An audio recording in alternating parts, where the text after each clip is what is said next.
Hello everyone, welcome back. Hope you've been well. Today we're going to be talking about investment vehicles.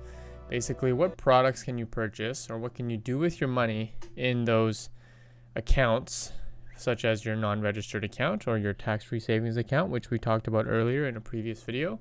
What can you buy in these accounts so that you can grow your money to hit your goals? Now, if you find these videos helpful, please leave a like or share it.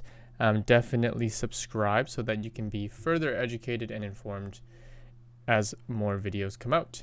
So without further ado, let's get started. We have the first one here, which is the Guaranteed Investment Certificate, a GIC. And I will say first off that pretty much everything we talk about today will be available to purchase at any major financial institution. So certainly the big five in Canada, which are, RBC, TD, BMO, etc., etc. And certainly a lot of the online banks also offer this service as well. So like I said, first we've got the GIC. Now, the GIC is a guaranteed investment certificate. So what it does is it guarantees you a rate of return. Usually it has a lower rate of return because it is guaranteed and it's locked in. Some are cashable, so not all GICs are locked in, but the ones that provide the highest rate of return are usually locked in.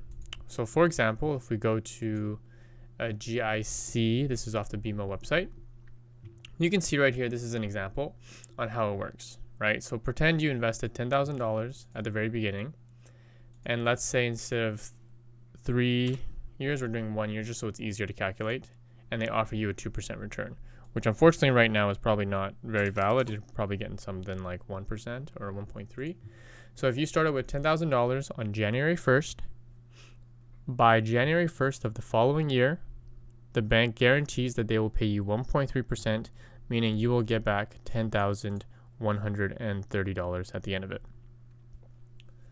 That's very simple. You know exactly what you're going to get at the end, and you know exactly what you put in at the beginning. It's locked in for this full 1 year term, unless, like I said, it's offered in a cashable term. But right now, as of current market values, the cashable rates you're probably looking at, 0.5 or something like that. Whoops, we don't want to book an appointment. And so, at that point, you might as well just pick a regular savings account, right? So very straightforward, guaranteed return, usually the lowest rate compared to other investment vehicle potential returns, and locked in. So next, under this GIC umbrella, we have what's called a market-linked GIC. And so what that is usually they guarantee you a base rate of return. For example, if you lock it in for 3 years, we'll guarantee you, 0.1% or something like that.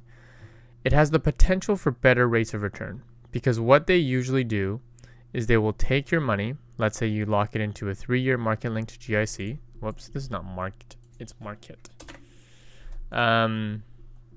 And they will invest it into a particular index that tracks whatever investment you picked. And it's locked in for the term. So if we take a look at an example, if we take a look at a market-linked GIC that BMO can offer, we'll just pick a random one. Let's go BMO, let's go top performing portfolio. That sounds fancy. So this one requires you to lock it in for 5 years. And as you can see, it offers you an index and it also gives you a potential rate of return. So let's take a look at what one of these are. So if you had picked the BMO top performing GIC market linked GIC, then what it does for this one, it says this longer term GIC allows you to participate in the growth potential of the US equity market with no risk to your principal investment because, like I said at the beginning, they will guarantee you a base rate of return, right? Now, it looks like how they do it is if you purchase this market linked GIC, what it will do, let's just make this a little bigger, is it will track 3 separate types of portfolios, okay? So it'll take, in portfolio 1, 30% of the Dow Jones average index, 20% of the Russell 2000, 30% of the S&P 500, and 20% of the NASDAQ 100. That's portfolio 1. Portfolio 2 and portfolio 3. Now, these are not options that you get to pick. These are predetermined by the bank or financial institution that you purchase them from. Every bank will offer their own type of market linked GIC. This is just a specific one that we randomly chose as we were browsing through. So what does this say? It says it's going to offer you principal protection, right? Because it's a guaranteed investment. So you're going to get 100% of your original investment back. The higher returns, as we talked about, because what it does is it'll take the best performing portfolio out of these three, and that's how they'll calculate your money. Now, does it go into... Oh, it says here. So 5-year term, minimum investment, and the participation rate. So now this is super important, because what this means is if, let's say, in these 5 years, portfolio number 1 makes 20%, or let's say you put in $10,000, it had a $2,000 growth profit, right? So if you had invested it yourself into these 4 things, you would have had $10,000 turned into $12,000. This participation rate basically is what you actually get yourself at the end of this term. So if you started with $10,000 and there was a $2,000 profit, you get 25% of that profit. So you actually end up getting $500 back at the end of it, which in this particular scenario amounts to a 5% return, right? And you can see here what these indexes are. It just basically tells you how it's doing, because when it starts, you start at a value of 100, and then if it goes up, you're at 119. The last 5 years, the markets have been good, so it doesn't look like any of them are down at this point. And it'll tell you when these were issued, right? So basically, this is tracking from March 10th back in 2016. You'll see stuff, they issue them every month. Or not every month, they basically pool money together, and once it gets big enough, they'll issue it. Usually it's once every month or every couple months that they do it. But you can see the most recent ones, obviously because they've just started, the rate of returns, at least on the index, are very low. So if we take a look at these, the one that we picked here randomly was the 111, I believe. So right now it's up 19.56%. Note, this is not what you get. You're going to get 25% of this participation rate. So you're going to get 25% of this return. Now you might think, oh, wow, that's not very much. How come I'm only getting a quarter after putting my money in? Well, when it comes to investment, that's the trade-off, right? In order to get that guarantee, basically where your risk is significantly reduced because they're guaranteeing your principal, you have to lose some potential returns for that, right? Otherwise, the bank takes all the risk, and they're obviously in the business to make money. So it's a good type of investment for people who are a little wary on the risk side. They don't want any potential of losing their money because they go, this is my hard-earned money. I don't want to risk it at all. But the regular GIC we talked about earlier pays such poor interest, right? 1%. Or even if you're doing a 5-year GIC, you might be getting like 2% right now, or 1.5% per year. So these are still viable options for those types of customers because they get to benefit from being invested in the market while not risking their principal. All right, now we have mutual funds. Mutual funds has basically been a very hot topic the last 5 to 10 years because of this high management fees. So let's backtrack. What is a mutual fund? A mutual fund is basically a basket of investments that a particular fund manager will decide and they will manage for you. So if we take an example, let's get out of here. We're going to go to mutual funds.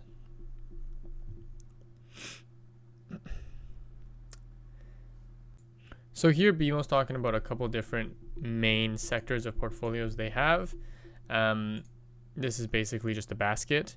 So if we go to the Select Trust portfolio, which is kind of their flagship product, so to speak, mutual funds are broken down into different risk levels, okay, because it's a basket of investments. So the fund manager creates basically, different types of risk levels within this basket, starting all the way from low risk, and in certain cases, it'll go all the way to high risk, right? And how you determine your risk level is based on a questionnaire, which to be honest, I don't think is very valid or useful. But basically, there will be questions like, oh, take a look at this graph. Which one do you prefer? Do you prefer A, B, or C? What do you think is the maximum amount of money you can lose in a year that you'd be willing to stomach? Those kind of questions. But, those questions are, in my opinion, really useless, frankly, because even if somebody thinks about losing 10% of their money a year, until it happens, you don't really know how you're going to react. And when there are questions like, oh, pick which graph looks better to you, well, usually most people will default to the one in the middle, right? If you show someone 3 graphs, one with 0 fluctuation, one with mediocre, and one with high fluctuation, they're going to pick the middle one. But if you show them a different graph where it's 0 fluctuation, low fluctuation, and medium fluctuation, most people are still going to pick the middle one. So are you really someone that likes medium fluctuation or low fluctuation? So unfortunately, that needs to be, in my opinion, a little bit more refined, but those are the tools that we have available right now. So going back to mutual funds, basically this tells you how the mutual funds are broken down. If you pick the fixed income, which is the lowest risks, 86% fixed income, something like a GIC that we talked about, or bonds, which we'll get to a little later on, which is debt. Or on the other side, if you have the most equity, then you're starting to get into a more higher risk, relative higher risk investment. So if we take a look at this Select Trust Equity Growth Portfolio, this will kind of go over what it is invested in. So, let me go a little out here. It'll tell you the performance. So basically, if you had invested in July of 2013 of $10,000, this is how much it'd be worth today, net all the fees. And like I said, a big part of why mutual funds have been such a hot topic is if you look at this management expense ratio, which is the MER, 2.6%. And that's what matters, right? Sometimes you'll see funds with a low management fee and you'll go, oh, that's not so bad. But what matters is MER, because that's actually what's taken out from your investment every single year. So regardless of whether your fund makes money or not, if you had invested $10,000, at the end of that year, the fund manager will have taken out 2.6% of that performance every year. So if we take a look at this, the 2020, right?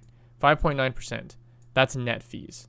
So the fund actually did 5.9 plus 2.6, which is 8.5 in 2020. In 2019, the fund didn't do 16.9. The fund did 19.6, right? Because of the 2.6%. Same with the losses. The fund will still take that management fee even if the fund loses money. So the fund actually only lost 4.6%, but it reported a minus 7.2% return. So when we go to ETFs, you'll see the difference in MER. Now, that's not to say fees are the end-all be-all, because what really matters at the end of the day are these numbers, right? If you pick a product that has super low fees, maybe the management fee or the MER is only 0.5%, but these calendar year returns are significantly lower than this every single year, you're still better off paying the 2.6%, right? The trouble is, if we go to a Warren Buffett example that I'll play a video of, it's historically very hard for a fund manager to consistently beat the market year over year for a long time horizon. If you do a 1 year, 3 year, there could be quite a few fund managers that could beat the market. But if you start getting into 10 years, 20 years, especially when you're looking at products like this for your retirement, because you want the growth, obviously, that's when it gets tricky, because you might be losing a lot of your returns to fees instead of actually getting that return back from the market. But you can see this one, all mutual funds, it'll tell you the asset allocation, roughly how much is invested in equity, roughly how much is invested in fixed income, cash, and other. The geographical allocation, because sometimes people want to only invest in a certain type of country. So maybe they want to invest in US investments. They want to invest in Canadian, right? Or if they don't care, maybe they want to pick a global one for better diversification. And then it goes into industry type as well, right? So this is a mutual fund. And like I said, it's professionally managed. So the portfolio manager, Steven Shepard, and his team, they're responsible for making sure that this investment, because it's an equity growth portfolio, stays mostly invested in stocks, and they're trying to maximize your return while protecting your downside. Now, theoretically, that mix of charging towards the upside while protecting the downside is supposed to maximize returns while minimizing risk for your particular growth needs. So if we compare that with the ETF, or the exchange traded funds, what this type of fund looks to do is it looks to track the index. So for example, there are a bunch of ETFs, and Vanguard is very famous for having ETFs. They look to track an actual index, meaning for example, the S&P 500 or the Dow Jones or the technology sector or the small cap sector. These are all subsets of industries, and they can have indexes that basically try and track the performance of the industry as a whole. So what this allows the instrument to do is it will usually have significantly lower fees relative to a mutual fund, and we'll compare, for example, a Vanguard ETF afterwards. And same as the mutual fund, it has potential for high returns because you're invested in the market, but also, of course, have the probability for losses during loss or down years, and it's passively managed, meaning what it does, sometimes they get rebalanced on a semi-annual basis or a annual basis or a quarterly basis, depending on the ETF, but it'll start with a basket of investments that is very close to mimicking the index. So for example, if we look at the S&P 500, the S&P 500 will have the 500 biggest companies, and what the ETF will do is it'll just buy those companies with the similar weighting to the S&P 500, and all it'll do is it'll track that index. So it's not going to be rebalanced. There's no one going to be looking specifically, company A might be a good stock to trim because it's on a downslide, or company B is doing really well, let's pour more money into company B. It's not going to do any of that. All it's going to do is it's going to buy it, it's going to hold it, and whatever the companies do inside, that will be how the index does. And so they just leave it, right? So if we look back, this was the equity growth portfolio for BMO. They had a 2.6% management fee, right? 2.6% here. If we look at a Vanguard ETF portfolio, which is also tracking the market. So let's say we go to equity ETF or growth ETF. You can see they break it down into many smaller industries. They go growth ETF, high dividend, large cap, mega cap. Like there's a whole bunch of different types. But the main one here, you can see expense ratio. They're tiny, 0.04%, 0.06, right? So theoretically, what you're getting is better bang for buck because you are not needing to handicap yourself with this large fee every year. You're basically starting, if that was 0.1% and this is 2.6%, you're starting already 2.5% above somebody else that buys the other fund. Now, theoretically, the argument could be made that if you have a fund manager that's very, very good at their job and they can outperform the market, then they're actually worth that 2.5%, right? And take Warren Buffett, for example. So Warren Buffett made this very famous bet about 14 years ago now. And he basically made a bet that starting January 1st, 2008, over a 10-year cycle, he bet $1 million that buying the index, which is the S&P 500, would be better than a bunch of hedge fund managers at that time. So these hedge funds, very similar to the mutual fund, are the ones that are charging 2.5, 3%, right?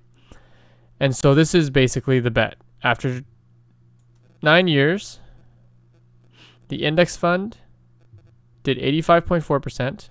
So nobody looking after it. These were some of the performers in those funds. Not a single person beat the index. And the hedge fund average was actually significantly worse than the index.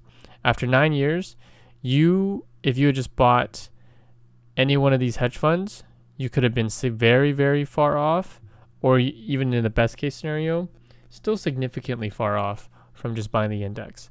And the beauty of that is, if you think about it, 2.5% over 9 years, or 10 years even, that's already, after compounding interest, you're looking at 25 to 30% difference, right? That is a lot of money, especially when you start looking at how compounding interest works long term, which we covered last time. If you extrapolate this out to 10 years, 20 years, 30 years, and now you're starting to lose, this is 60% after 9 years. Maybe after 30 years, it's something like 200%, right? Or 150%.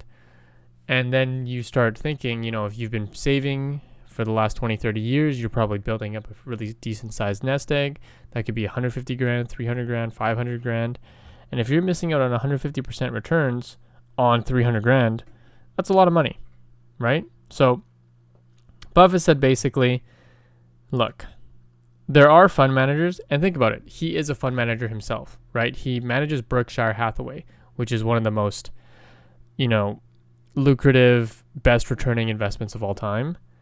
And he employs an active managed solution, meaning he's the one looking at the companies, cherry picking when to buy and sell. So obviously it can work, but because there's so many different types of mutual funds out there, at least hundreds, if not thousands, actually probably even tens of thousands at this point in time.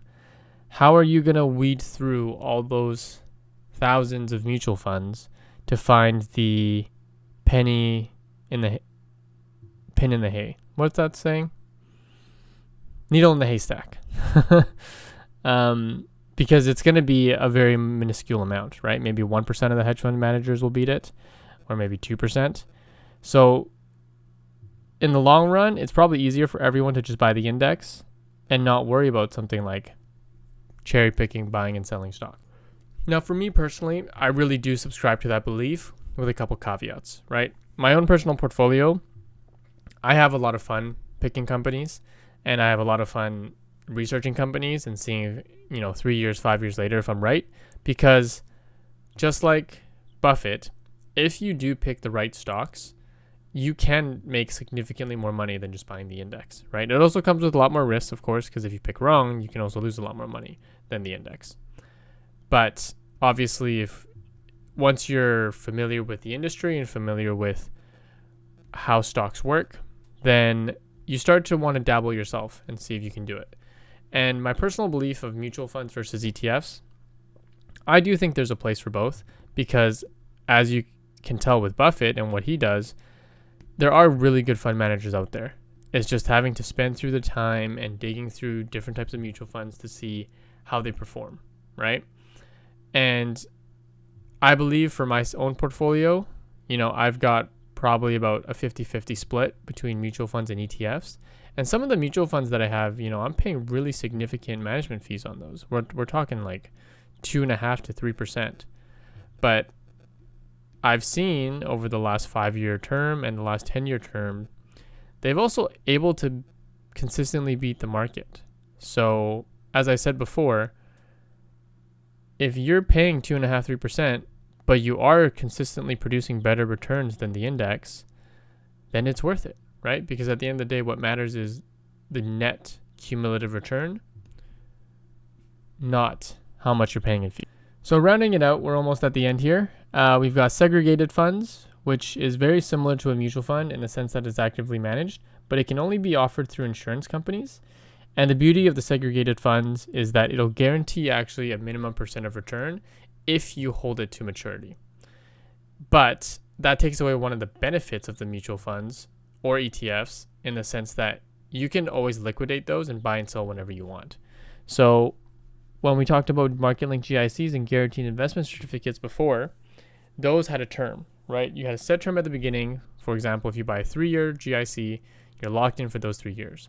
With mutual funds and ETFs, with mutual funds, you're locked in for 30 days, and then you can always sell and buy, or buy and sell after that. With the ETFs, they're actually traded on the market, so you can actually buy and sell throughout the market day whenever you want.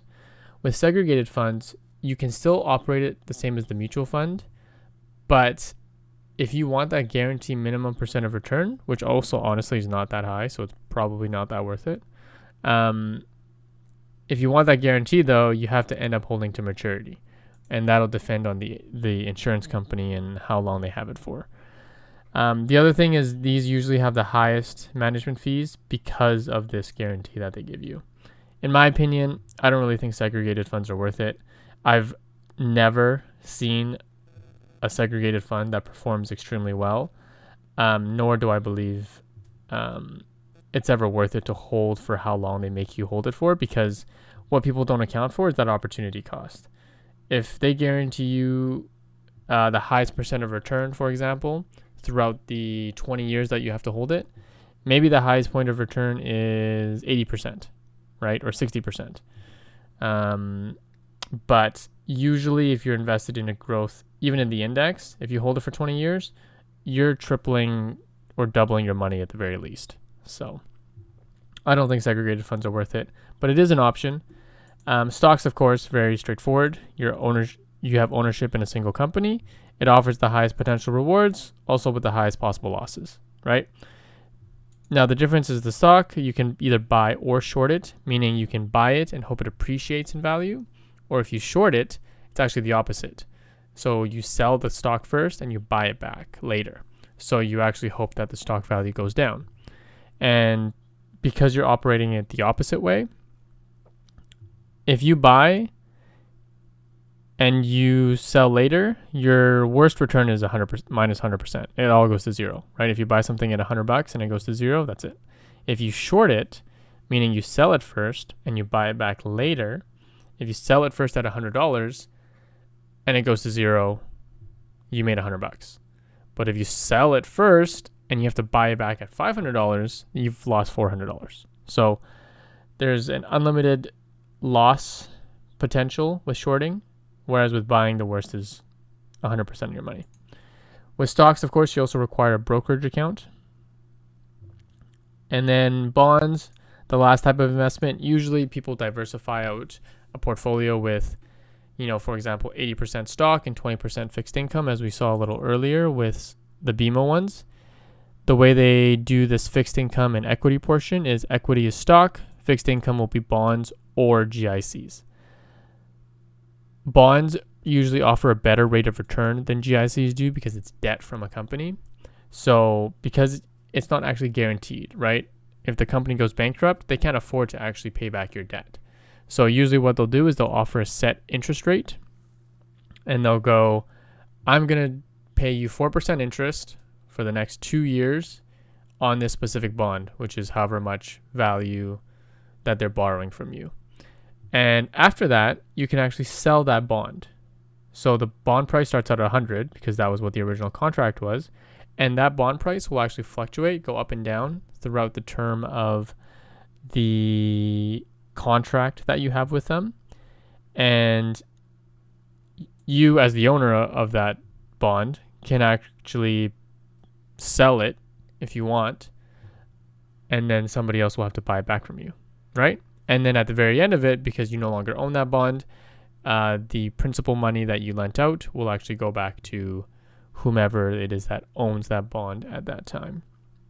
Now, usually it's lower potential reward and lower potential risk than stocks because everything is already kind of laid out similar to the GIC. But the bonds also require a brokerage account.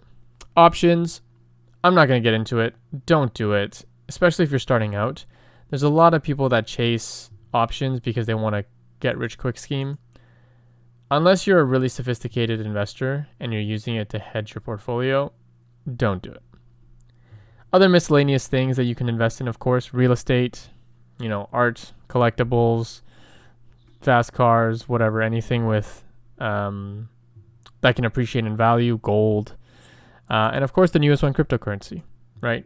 Bitcoin, Ethereum, Dogecoin is the hit right now. So those are other things that I think, of course, you can do with your money, and certainly some are riskier than others. But this is pretty much the list of all the investment vehicles that you can buy, at least that's open to most people. All right, so thanks for watching, guys. Hopefully this was educational and you know now a little bit more about investing and what type of investment vehicle will work best for you.